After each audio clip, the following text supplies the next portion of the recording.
Shalom saudara. Modalnya kan udah kayak youtuber gitu ya. Tapi jujur bener, saya tuh rasanya deg-degan, malah rasanya nggak pede gitu ya, harus khotbah di depan kamera seperti ini. Tetapi ada beberapa masukan yang diberikan kepada saya. Kenapa firman Tuhan, kenapa khotbah nggak dibuat video? Dan akhirnya saya memutuskan, saya mencoba di hari Pentakosta ini untuk membuat firman Tuhan melalui video. Dan saya melihat juga di minggu-minggu lalu Bapak Gembala Sidang kita telah menyampaikan firman Tuhan melalui video, dan saya melihat itu baik adanya. Apalagi saya sebagai anaknya, artinya nggak boleh kalah gitu bapaknya, harus lebih lagi ya. Salam sejahtera bagi setiap kita. Shalom Bapak Ibu saudaraku terkasih dalam Tuhan. Bertemu kembali di ibadah GBI Rumah JAT. Tetap semangat dalam beribadah, amin. Jawab dong, jangan diam aja. Tetap semangat, amin. Saya yakin dan percaya kita harus tetap semangat. Saya pun sebagai hamba Tuhan yang melayani saudara tetap penuh dengan semangat Tuhan. Yuk saudaraku terkasih dalam Tuhan, kita persiapkan diri kita untuk kita beribadah kepada Tuhan, untuk kita menerima berkat kebenaran firman Tuhan. Saudara bisa lihat pendetanya udah rapi, artinya saudara juga harus rapi, persiapkan dirimu. Kalau saudara belum siap, saya harap untuk saudara mempersiapkan diri terlebih dahulu. Jadi saat menyaksikan ibadah online pada hari ini, nggak lagi masak, nggak lagi nyuci baju, atau nggak lagi nyuci motor. Tapi saya harap Bapak Ibu benar-benar mempersiapkan diri. Seperti biasa saudara kalau pergi beribadah gimana sih gitu ya, penuh kesiapan hati saudara, dan saudara juga mempersiapkan diri saudara untuk beribadah kepada Tuhan. Bagi setiap kita Bapak Ibu saudara yang sudah siap untuk menerima berkat kebenaran firman Tuhan, saya ajak bagi setiap kita untuk kita bersatu di dalam doa. Bapa kami bertata dalam kerajaan surga, kami bersyukur Tuhan untuk kesempatan pada hari ini kami bisa tetap beribadah kepada Tuhan. Kami percaya walaupun ibadah secara online, kami tetap akan diberkati, kami akan merasakan lawatan Tuhan, kami akan merasa jamahan Tuhan bagi setiap kami. Dimanapun kami berada, kami percaya kuasa-Mu tidak pernah terbatas oleh ruang dan waktu. Dan hamba-Mu menyerahkan setiap kebenaran firman Tuhan ke dalam tangan-Mu. Biarlah segala persiapan ini hamba-Mu serahkan hanya untuk kemuliaan nama Tuhan Yesus. Roh Kudus, tuntun kami sehingga kami bisa mengerti kebenaran firman Tuhan pada saat hari ini. Titipkanlah isi hati-Mu kepada hati hamba-Mu, apa yang harus hamba-Mu sampaikan pada saat hari ini. Terima kasih Tuhan, kami siap untuk kami diberkati oleh kebenaran firman Tuhan. Hanya di dalam nama Tuhan Yesus kami sudah berucap syukur. Sama-sama kita katakan amin. Bapak Ibu saudaraku terkasih dalam Tuhan, tepat hari ini adalah hari Pentakosta. Saya pelajari di dalam perjanjian lama, Pentakosta yang pertama adalah memperingati hari diberikannya hukum Taurat. Kemudian yang kedua adalah hari raya pengucapan syukur Israel atas hasil panen. Itu pengertian hari Pentakosta dalam perjanjian lama. Tetapi di dalam perjanjian baru, hari Pentakosta adalah hari pencurahan Roh Kudus, hari turunnya Roh Kudus. Murid-murid diberikan amanat kepada Tuhan Yesus untuk tidak meninggalkan Yerusalem. Tertulis di dalam Kisah Para Rasul pasal yang pertama ayat yang keempat. Kenapa Tuhan memberikan amanat seperti itu? Karena Tuhan Yesus berjanji bahwa akan diberikan seorang penolong, seorang penghibur, yaitu Roh Kudus. Roh Kudus adalah pribadi ketiga dari konsep Allah Tritunggal. Allah Roh Kudus sejajar setara dengan Allah Bapa. Allah Roh Kudus sejajar setara dengan Allah Anak, yaitu Tuhan Yesus. Allah Roh Kudus nggak lebih kecil, Allah Roh Kudus nggak lebih rendah. Itu adalah konsep dari Allah Tritunggal. Satu hal yang harus saudara sadari bahwa setiap orang percaya memiliki Roh Kudus. Seperti tertulis di dalam Efesus pasal yang pertama ayat yang ke-13, ketika kamu percaya dimeteraikan Roh Kudus. Artinya asal kita percaya kepada Tuhan Yesus sebagai juru selamat kita, sebagai satu-satunya Tuhan dalam kehidupan kita sudah memiliki Roh Kudus. Artinya nggak ada orang percaya yang tidak memiliki Roh Kudus. Kalau saudara berkata saudara tidak memiliki Roh Kudus, artinya saudara bukan orang percaya. Saya percaya setiap kita tetap terus percaya kepada Tuhan Yesus dan Roh Kudus terus tetap ada dalam kehidupan kita. Amin. Amin. Yang menjadi tema besar pada hari ini, peranan Roh Kudus dalam hidup orang percaya. Ini menjadi tema khotbah saya pada hari ini, di hari Pentakosta ini. Peranan Roh Kudus dalam hidup orang percaya. Di poin yang pertama yang saya pelajari adalah memampukan kita menjadi saksi Kristus.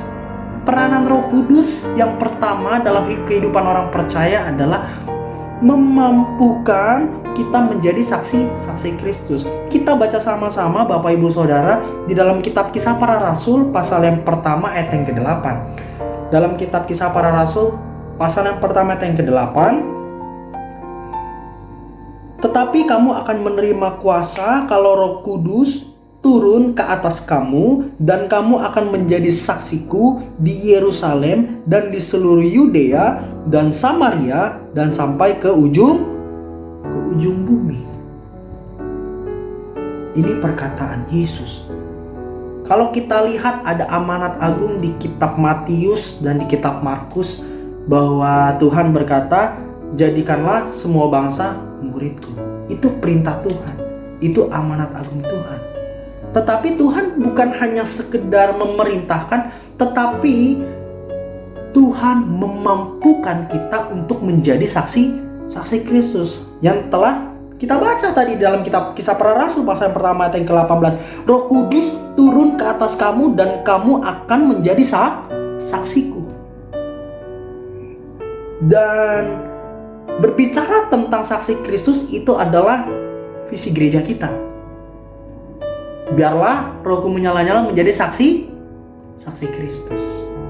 Dan hal ini sudah pernah saya sampaikan Bapak Ibu di ibadah, di khotbah-khotbah saya, bahwa menjadi saksi Kristus bukan hanya tugas pendeta, tetapi menjadi saksi Kristus adalah tugas semua orang percaya. Bilang sama kanan kirimu, colek sama kanan kirimu, bilang, saksi Kristus adalah tugas kita. Kalau kamu nonton sendiri ya colek badanmu sendiri lah. Begitu saudara, bahwa bukan hanya Tuhan Yesus memberikan perintah, tetapi saya percaya adanya Roh Kudus tercurah atas setiap kita, memampukan kita untuk kita menjadi saksi Kristus. Itu adalah peranan pertama yang saya pelajari.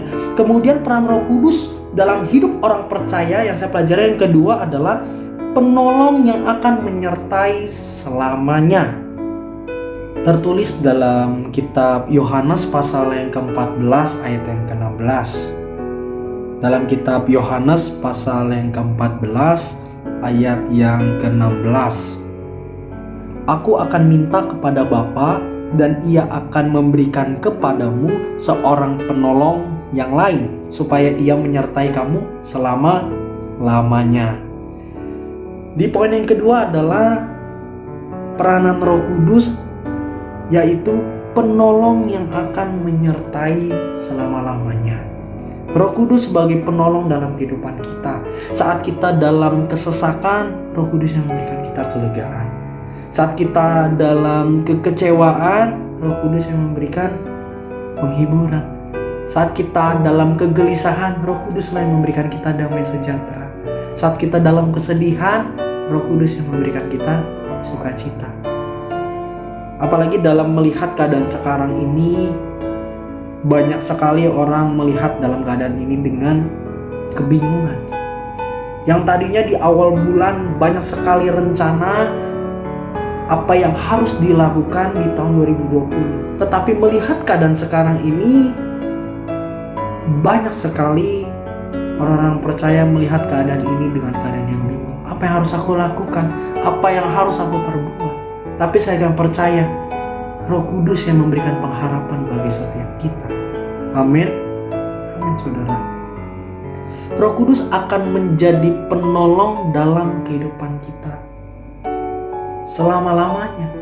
Enggak sebulan, enggak setahun, bukannya 10 atau 15 tahun, tetapi selama-lamanya Roh Kudus menjadi penolong bagi setiap kita.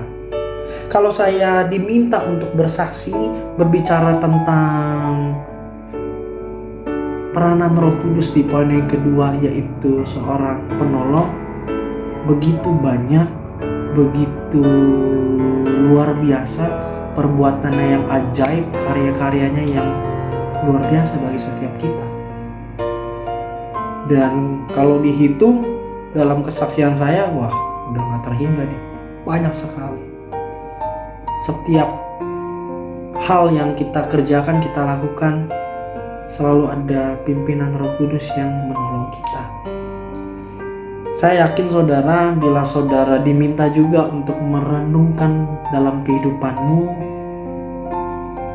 pasti banyak pertolongan yang sudah Roh Kudus kerjakan dalam kehidupan saudara. Kita tahu bahwa hari-hari ini semakin hari adalah semakin jahat. Hari-hari ini semakin hari bukan semakin baik. Tapi kalau saudara hidup tidak mau dipimpin oleh Roh Kudus, tidak menjadikan Roh Kudus dalam penolong dalam hidupmu, saya nggak tahu deh apa jadinya hidup kita. Memang hidup di dalam Tuhan dan kita hidup mau dipimpin Roh Kudus bukan berarti kehidupan kita tenang gitu ya, kayak aliran sungai yang tenang gitu ya. Pasti ada aja masalah, hal-hal yang tidak kita sukai, hal-hal yang tidak pernah terpikirkan ternyata terjadi dalam kehidupan kita.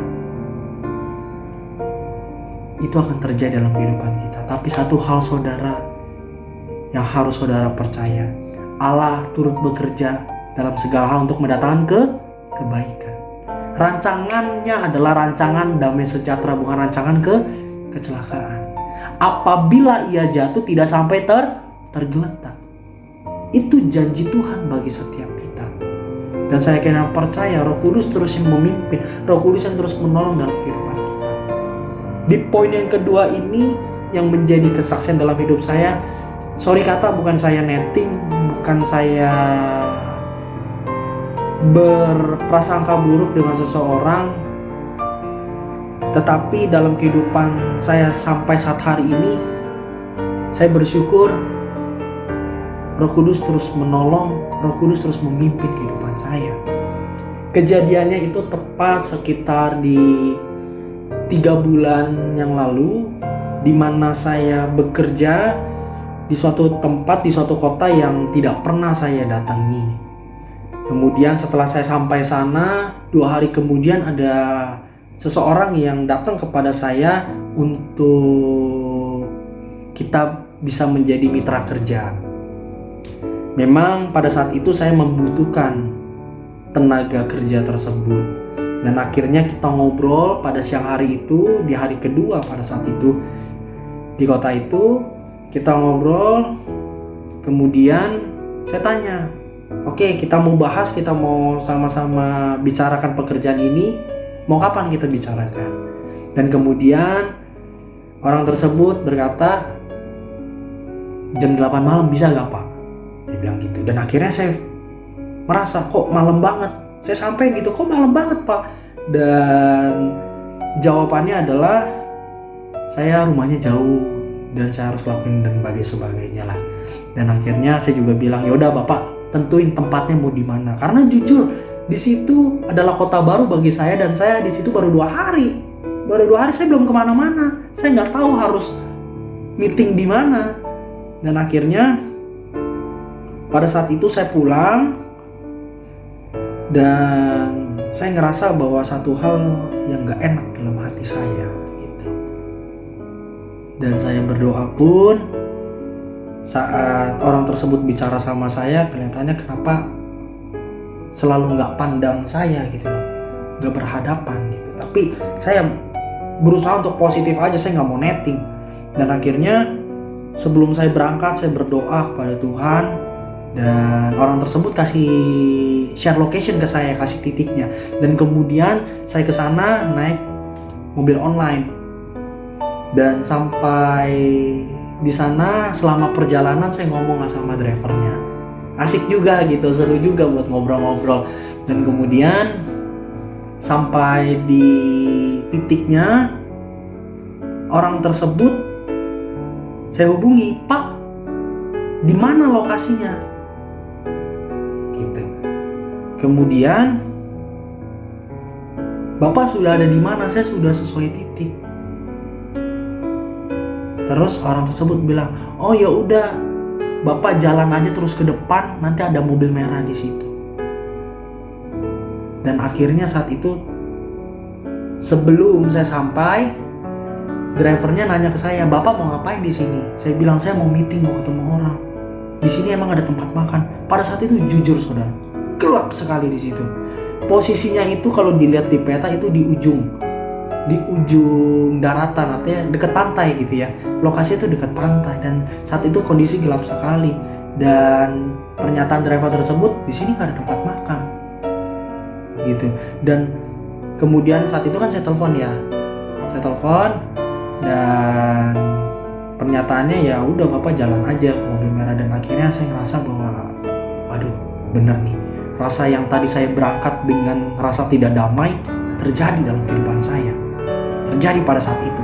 Dan akhirnya saya langsung bilang driver, "Pak, di sini daerah kota yang bisa tempat buat meeting di mana? Mungkin tempat-tempat roti bakar seperti itu." Dan akhirnya ditunjukin lah. Dan akhirnya saya telepon gitu ya, "Pak, kita ketemuan di sini aja.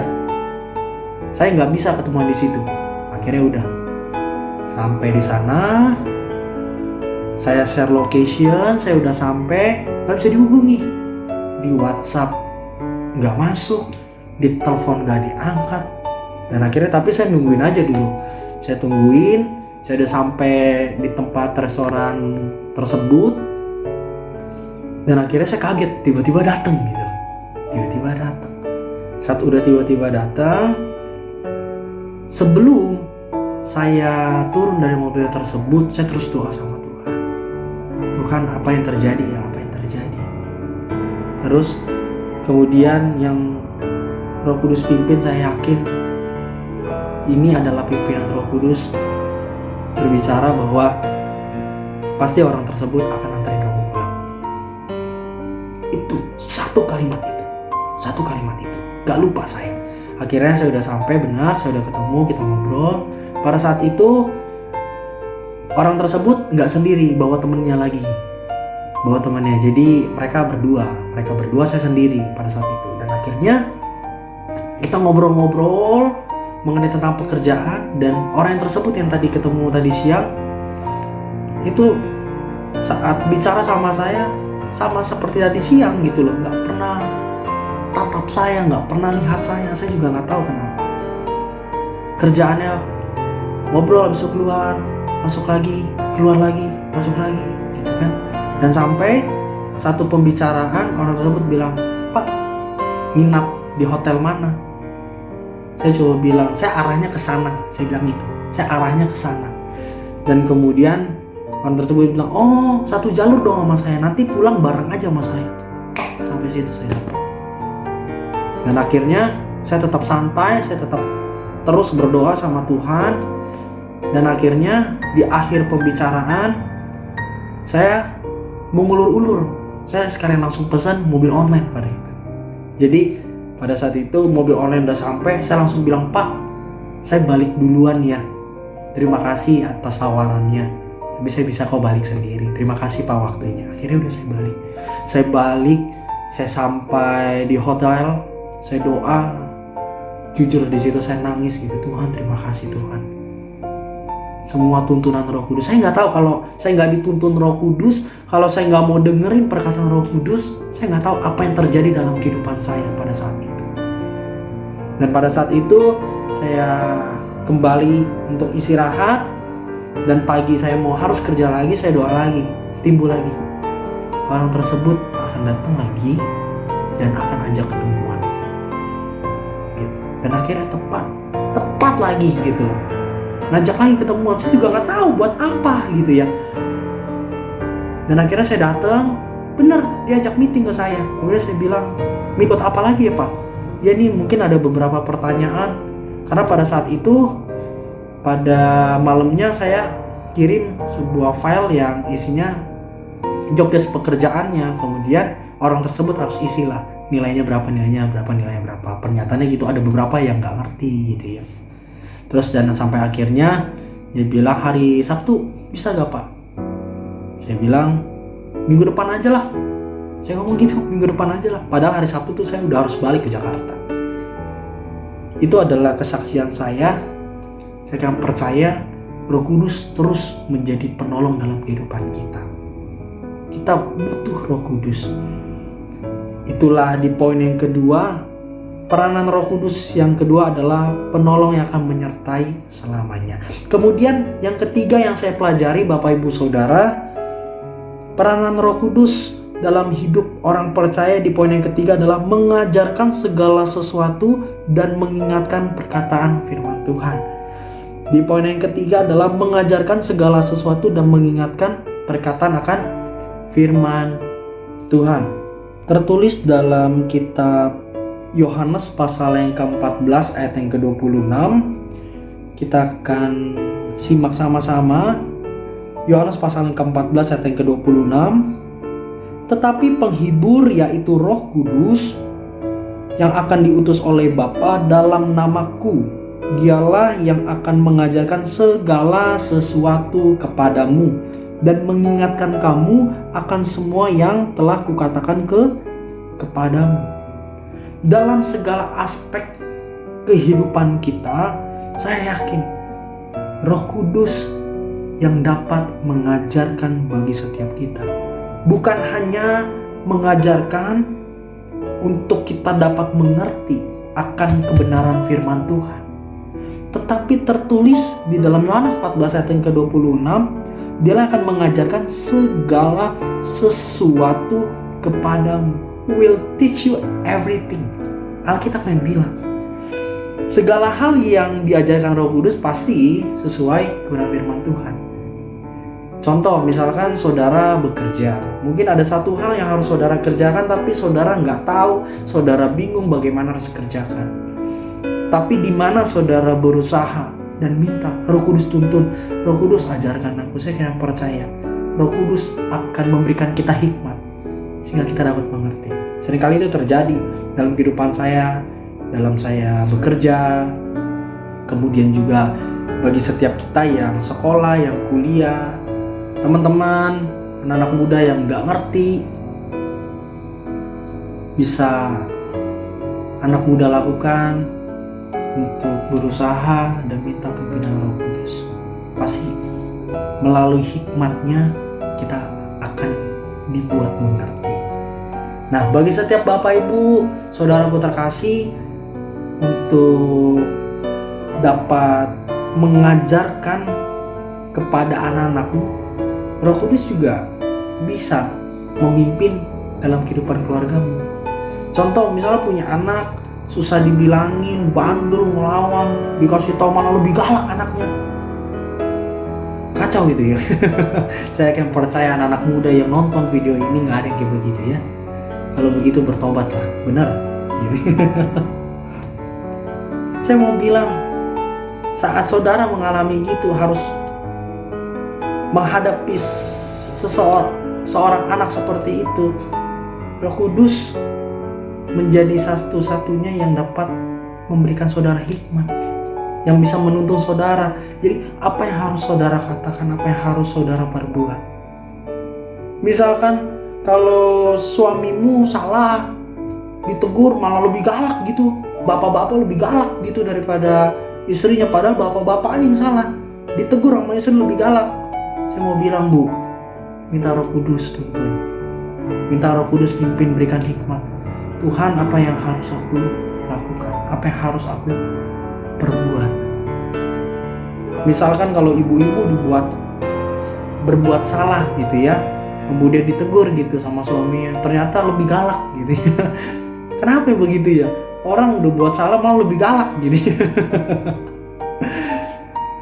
Dan sebagai suami, bapak-bapak, minta tuntunan Roh Kudus, minta hikmat Tuhan, apa yang harus saudara lakukan. Kalau seringkali Bapak Ibu menyakiti hati pasanganmu, mintalah Roh Kudus, minta hikmat. Bagaimana caranya saudara bisa berbuat lebih baik lagi, berkata sedap didengar. Saya yang percaya Roh Kudus akan mengajarkan bagi setiap kita. Itu adalah peranan Roh Kudus, mengajarkan segala sesuatu dalam kehidupan kita, semuanya. Kemudian mengingatkan akan firman Tuhan. Roh Kudus seperti alarm gitu ya. Pada saat kita ingin melakukan pelanggaran, saat kita mau melakukan suatu hal yang gak sesuai dengan firman Tuhan, seringkali timbul gitu ya. Ya saudara pernah rasakan gitu ya, timbul, jangan Car, gak boleh gitu Pak, gitu Bu. Seringkali timbul, jangan, udah berkeluarga, jangan, nggak seiman gitu, jangan nipu, jangan bohong, ayo jujur. Seringkali firman Tuhan mengingatkan bagi setiap kita.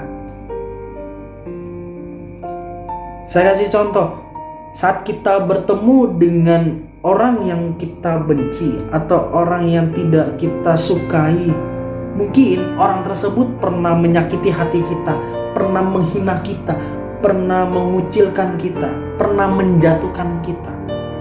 Pasti dalam manusiawi kita, dalam kedagingan kita, kita tidak mau mengasihi, kita tidak mau mengampuni. Tapi saya yakin dan percaya Roh Kudus mengingatkan kita akan mengasihi dan mengampuni.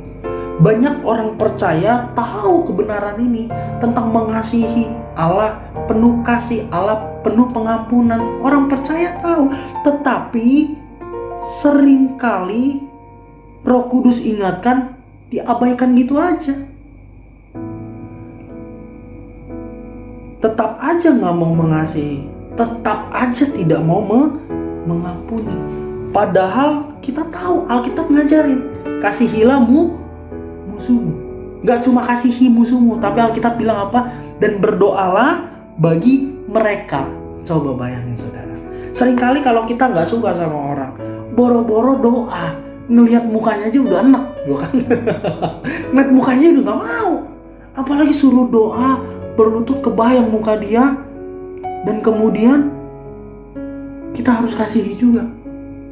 Tapi saya mau bilang, itu yang diajarkan firman Tuhan, itulah yang Roh Kudus ingatkan bagi setiap kita.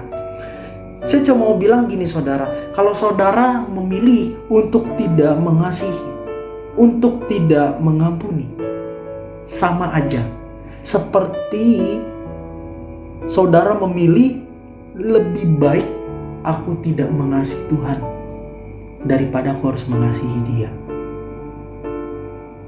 Kalau saudara tidak mau mengampuni, sama aja saudara memilih dalam hidupmu, lebih baik aku tidak mengasihi Tuhan daripada aku mengampuni Dia. Kenapa kok bilang begitu sih? Karena firman Tuhan yang berkata, barang siapa yang mengasihi aku, ia menuruti segala firman-Ku. Tetapi barang siapa yang tidak mengasihi aku, ia tidak menuruti segala firman-Ku. Biarlah di poin yang ketiga ini, saya akan percaya saat Roh Kudus mengajarkan kita kita mau diajar oleh Roh Kudus. Saat Roh Kudus mengingatkan kita akan perkataan firman Tuhan, kita mau peka, kita mau lakukan. Amin. Itulah poin yang ketiga. Kemudian di poin yang keempat adalah menginsafkan dunia akan dosa. Tertulis dalam kitab Yohanes pasal yang ke-16 ayat yang ke-8. Dan kalau Ia datang, Ia di sini adalah Roh Kudus, Ia akan menginsafkan dunia akan dosa, kebenaran dan penghakiman. Insaf yang saya pelajari adalah menyadarkan seseorang akan kesalahan.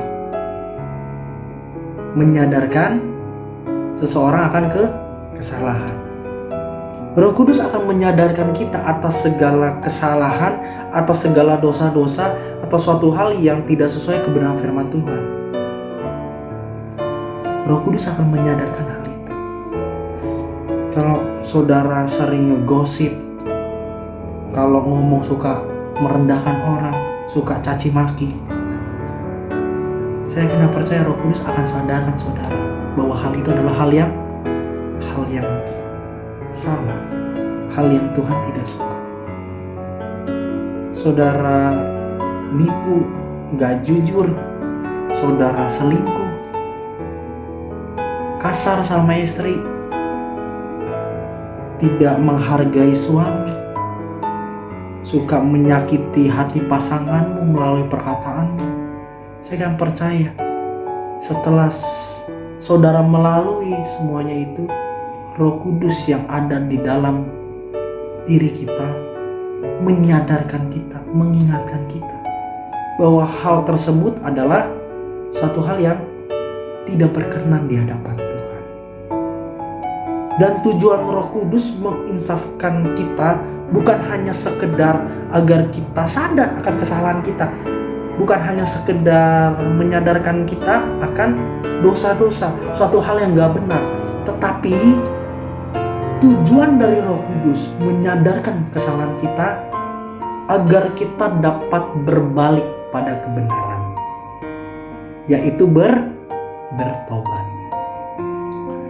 Dengan kuat kuasa Roh Kudus memampukan setiap kita untuk kita dapat bertobat. Dan hasil dari pertobatan itu yaitu buah. Tertulis dalam kitab Lukas pasal yang ketiga ayat yang ke-8 sampai ke-9. Lukas pasal yang ketiga ayat yang ke-8 sampai ke-9. Jadi hasilkanlah buah-buah yang sesuai dengan pertobatan, dan janganlah berpikir dalam hatimu Abraham adalah bapa kami.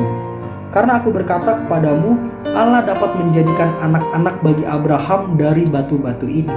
Ayat yang ke-9, kapak sudah tersedia pada akar pohon, dan setiap pohon yang tidak menghasilkan buah yang baik akan ditebang dan dibuang ke dalam api.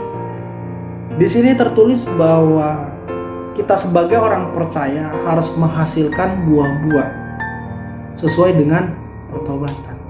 Kalau kita tidak memiliki buah, jika kita tidak berbuah, maka akan ditebang, akan dipotong, kemudian akan dibuang ke dalam api.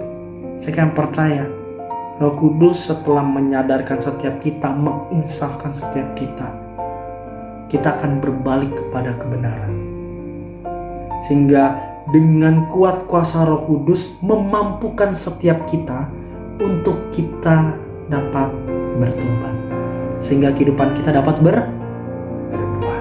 Itu adalah poin yang keempat, menginsafkan dunia akan dosa. Kemudian di poin yang kelima yang saya pelajari, ini adalah poin yang terakhir. Tadi di poin yang pertama, peranan Roh Kudus dalam kehidupan orang percaya itu memampukan kita menjadi saksi Kristus. Kemudian yang kedua, penolong yang akan menyertai selamanya. Yang ketiga, mengajarkan segala sesuatu dan mengingatkan perkataan firman Tuhan. Kemudian yang keempat adalah menginsafkan dunia akan dosa. Kemudian di poin yang terakhir adalah memimpin kita dalam kebenaran. Tertulis dalam kitab Yohanes pasal yang ke-16 ayat yang ke-13. Dalam kitab Yohanes pasal yang ke-16 ayat yang ke-13. Tetapi apabila Ia datang, yaitu Roh kebenaran, Ia akan memimpin kamu ke dalam seluruh kebenaran. Di poin yang terakhir ini, peranan Roh Kudus dalam kehidupan orang percaya adalah kita akan dituntun untuk hidup dalam kebenaran. Kebenaran apa?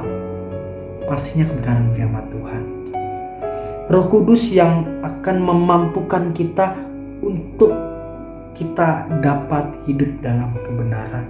Kalau kita mengandalkan kekuatan kita untuk kita dapat tetap hidup dalam kebenaran, hidup di dalam kesucian, hidup di dalam kekudusan, adalah suatu hal kemustahilan. Tapi saya yakin dan percaya, Rohnya yang kudus yang tercurah atas setiap kita, yang dapat memampukan kita untuk kita dapat hidup dalam kebenaran. Saya bersyukur sama Tuhan, oleh karena anugerah kebaikan Tuhan, saya dipercayai untuk memimpin sebuah proyek. Gak pernah terbayangkan, gak pernah terpikir, karena saya melihat umur saya yang masih muda banget gitu ya. Yang masih muda banget. Bagi saya itu adalah suatu tanggung jawab yang besar bagi saya. Dan ceritanya bahwa di bawah kepemimpinan saya ada banyak vendor-vendor, ada banyak subkon-subkon yang ada di dalam proyek tersebut. Dan singkat ceritanya, para vendor-vendor ini mau mengucapkan tanda terima kasih kepada saya. Bentuknya ajakan ke saya. Contoh, Pak, mau nggak kita mandi air panas gitu kan? Saya benar-benar positif gitu, benar, sungguh. Pikiran yang ada di kepalaku tuh adalah suatu hal yang positif gitu kan. Karena saya pernah gitu loh mandi air panas bareng keluarga di daerah Lembang. Pernah. Dan akhirnya katanya di sini ada, saya bilang boleh. Ya nanti tinggal dipilih aja ceweknya. Kaget saya, tinggal dipilih ceweknya. Dan akhirnya pada saat itu langsung saya tolak. Nggak deh Pak, makasih deh Pak. Nggak, makasih. Tawaran seperti itu. Kemudian nggak sampai di situ aja, sampai WhatsApp ke saya, Pak tinggal dipilih aja. Saya nggak respon sama sekali. Kemudian ada tawaran berikutnya, Pak mau hangout nggak? Si vasnya udah siap nih, gitu. Botolnya udah ada nih. Saya nggak respon, saya coba bilang nggak Pak, saya nggak minum. Dan saya yakin dan percaya itu bukan karena kekuatan dari diri saya, tapi saya percaya Roh Kudus yang memberikan kekuatan bagi saya. Benar, saya tolak semuanya itu. Mereka berusaha pas ketemu saya untuk aja, kemudian nggak sampai di situ, harus sampai WhatsApp ke saya, dikirimin, benar, nggak bohong saya. Dan semua saya tolak. Tuhan saksinya, benar. Masa iya saya dusta gitu? Benar. Saya tolak semua itu, tapi saya kira percaya. Yang membuat saya dapat hidup terus dalam kebenaran karena Roh Kudus yang memampukan setiap kita. Dan kesimpulan di firman Tuhan kita di hari Pentakosta ini adalah, jika saudara benar-benar mau menyerahkan hidupmu untuk dipimpin oleh Roh Kudus, untuk Roh Kudus mengambil alih kehidupanmu, maka kita akan merasakan peranan Roh Kudus dalam kehidupan kita. Kita akan mengalami, kita akan merasakan bahwa kita akan dimampukan untuk kita menjadi saksi Kristus. Kita akan merasakan bahwa pertolongan Roh Kudus yang akan terus menyertai kita selama-lamanya. Roh Kudus juga akan terus mengajarkan kita segala sesuatu dalam aspek kehidupan kita, dan akan mengingatkan kita akan firman-firman-Nya. Kemudian akan menginsafkan kita akan segala kesalahan kita, akan segala dosa kita. Dan Roh Kudus juga akan memimpin kita, memampukan kita untuk kita dapat hidup dalam kebenaran. Serahkanlah hidupmu untuk dipimpin oleh Roh Kudus. Pesan saya di hari Pentakosta ini, jangan lagi abaikan Roh Kudus. Biarlah Roh Kudus yang pegang kendali dalam kehidupanmu. Selamat hari Minggu, selamat hari Pentakosta. Tuhan Yesus memberkati. Shalom.